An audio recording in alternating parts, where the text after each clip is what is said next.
ചില നിരീക്ഷണങ്ങൾ മുൻവിധികൾ കൊണ്ടാണോ എന്നുള്ള ഒരു സംശയം തോന്നുന്നു. IT ഫീൽഡ് ഒരു തരത്തിൽ ആക്ഷേപിക്കപ്പെടേണ്ടതാണ്. ഉന്നയിച്ച ആക്ഷേപം പ്രഷർ അപ്ലൈ ചെയ്ത് കൂടുതൽ റിസൾട്ട് ഉണ്ടാക്കുക എന്ന തത്വശാസ്ത്രം അനുസരിച്ച് പ്രവർത്തിക്കുന്ന ഒരു മേഖലയാണ് വിവരസാങ്കേതിക മേഖല. ഇത് സ്വാമി പറയുന്നത് ഒട്ടേറെ മുരടിച്ച യുവത്വം അവരുടെ സങ്കടം തുറന്ന് പറഞ്ഞത് കേട്ടിട്ടാണ്. അവർ സമ്പാദിക്കുന്നുണ്ട്, സമ്പാദിക്കുക മാത്രമേ ചെയ്യുന്നുള്ളൂ, സന്തോഷിക്കുന്നില്ല. സന്തോഷമല്ലേ ജീവിതത്തിൽ വലുത്? സ്വന്തം സന്തോഷം പണയം വെച്ച് ആർക്കോ വേണ്ടി ചോര നീരാക്കുന്ന ഒരു നീരാളിപ്പിടുത്തത്തിൽ ചോര നീരാക്കേണ്ടി വരുന്ന ഒരു നീരാളിപ്പിടുത്തത്തിൽ യുവജനത അപകടത്തിൽ പെടുന്നുണ്ട്, സംശയമില്ല. കിടപ്പാടം വിറ്റ് സ്വന്തം കുട്ടിയെ പഠിപ്പിക്കുന്ന സമയത്ത് അവൻ നാളെ കാശ് നേടി കിടപ്പാടം തിരിച്ച് തരുന്നതിന് സജ്ജമാകുന്നു എങ്കിൽ അതിന് കരുത്തുള്ള കുട്ടികളായി വളർത്തി വിടൂ. അത് ശരിയാണ്.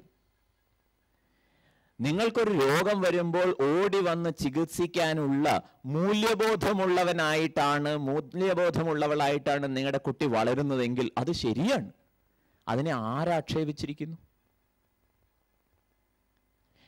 കൂട്ടുകുടുംബം പരിഹാരം ആവുമോ? എല്ലാവരുടെയും മനസ്സിലുള്ള ഒരു ശുഭമായ സങ്കല്പമായതുകൊണ്ട് അതിനുവേണ്ടി ആവത് ചെയ്യണമെന്ന് പറഞ്ഞിട്ടേ ഉള്ളൂ. സ്വന്തം കുടുംബത്തിൻ്റെ സുസ്ഥിതി, സുഭദ്രത ഉറപ്പുവരുത്താൻ തന്നെയാണ് സ്വാമി നിങ്ങളോട് റിക്വസ്റ്റ് ചെയ്തത്. ആഴത്തിലുള്ള മറ്റു കൂട്ടായ്മകൾ വളർത്തിയെടുക്കുന്നതിനും കൂട്ടത്തിൽ ഉത്സാഹിക്കാൻ നിർബന്ധിച്ചു. ജനറേഷൻ ഗ്യാപ്പ് എന്ന പദം ഭാരതം കടം വാങ്ങിയതാണ്. സ്വാമി പറഞ്ഞതിലൊന്നിലും ജനറേഷൻ ഗ്യാപ്പ് എന്ന പദം ഉച്ചരിക്കപ്പെട്ടിട്ടില്ല, ഉദ്ധരിക്കുകയുമില്ല. ഇന്നും ഏറ്റവും നന്നായിട്ടുള്ള ഇടപെടൽ സാധിക്കുന്നത് പേരക്കിടാവും മുത്തച്ഛനും തമ്മിലാണ്. എവിടെയാ ജനറേഷൻ ഗ്യാപ്പ്? ആരോ പറഞ്ഞു വെച്ച വാക്കുദ്ധരിച്ച് കാര്യങ്ങൾ നമ്മൾ നശിപ്പിക്കുകയല്ലേ. പണ്ട് സ്വന്തം മകൻ താൻ ആഗ്രഹിക്കുന്ന രീതിയിൽ വരണമെന്ന് ആഗ്രഹം പ്രകടിപ്പിക്കുമായിരുന്നു. പക്ഷേ നിർബന്ധിച്ചിട്ടുള്ള ചരിത്രം ഉണ്ടാവുമെന്ന് തോന്നുന്നില്ല. പലപ്പോഴും സ്വാമി പല കുടുംബങ്ങളിലും കേട്ടിട്ടുള്ളത്, ഇങ്ങനെയൊക്കെ ആയാൽ നന്നായി, ഇനി നിന്റെ ഇഷ്ടം പോലെ ചെയ്തോളൂ. ഓരോരുത്തർക്ക് അവരവരുടെ കർമ്മഗതിയല്ലേ, ഈ സ്വാതന്ത്ര്യം അനുവദിച്ചിട്ടില്ലേ? ഇന്ന് അങ്ങനെ അല്ല. അത് ഇന്ന് അപകടം സൃഷ്ടിക്കുക തന്നെ ചെയ്യുന്നുണ്ട്. സ്വാമിക്കറിയുന്ന എത്രയോ മക്കള് സ്വന്തം അച്ഛനമ്മമാരുടെ നിശ്ചയങ്ങൾക്ക് വിധേയമായി സ്വന്തം സർഗ താല്പര്യങ്ങളെ അടിച്ചമർത്തി ജീവിക്കേണ്ടി വരുന്നവരായിട്ടുണ്ട്. അതിനെതിരായിട്ട് സ്വാമി ശബ്ദിക്കുന്നു. ഇനി ആഗോള മാന്ദ്രീകരണത്തെക്കുറിച്ചോ മറ്റ് ഒട്ടേറെ പ്രശ്നങ്ങളെക്കുറിച്ചോ വഴിവിട്ട് ആശങ്കപ്പെടുന്നൊന്നുമില്ല. പക്ഷെ ഒരു കാര്യമുണ്ട്, രാവണൻ മൂവുലകും ഭരിക്കുന്ന കഥ നമ്മൾ വായിച്ചിട്ടുണ്ടല്ലോ, അല്ലെങ്കിൽ രാമായണത്തിൽ അറിയാലോ അല്ലേ? ആ സമയത്ത് വിഷ്ണുവിനെ ചെന്ന് കാണുമ്പോൾ വിഷ്ണു പറയുന്നത് ഞാൻ അവതരിച്ചോളാം എന്നാ. പക്ഷെ അതിനു മുമ്പ് ദേവന്മാരെ നിങ്ങൾ ചെന്ന് വാനരന്മാരായി പിറക്കിന്ന് പറയുന്നുണ്ട്. കൃഷ്ണൻ അവതരിക്കുന്നതിന് മുൻപ് ദേവന്മാർ മുഴുവൻ ഗോപന്മാരും ഗോപികമാരുമായി പോയി ജനിക്കണമത്രേ. ഈ നിലയിൽ ഇവിടെ കുറെ അപകടങ്ങൾ കാണുന്ന സമയത്ത് മറുവശത്ത് വന്നു ചേർന്ന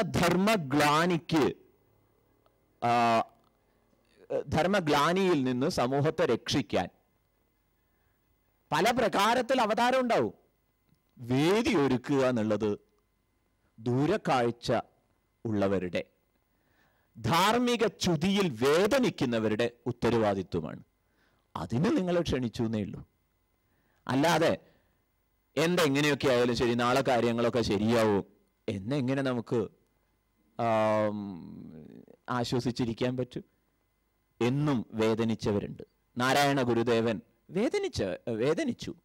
അതുകൊണ്ടല്ലേ അങ്ങേയറ്റം അവഗണിക്കപ്പെട്ട ഒരു ജനത ഇന്ന് തൻ്റെ ഇടത്തോടെ മാറി വിരിച്ച് നടക്കാൻ യോഗ്യത നേടിയത്? ഒരുപാട് ആളുകൾ വേദനിച്ചിട്ടുണ്ട്. ആ വേദന വരുന്നത് നമുക്ക് തടയാൻ പറ്റില്ല.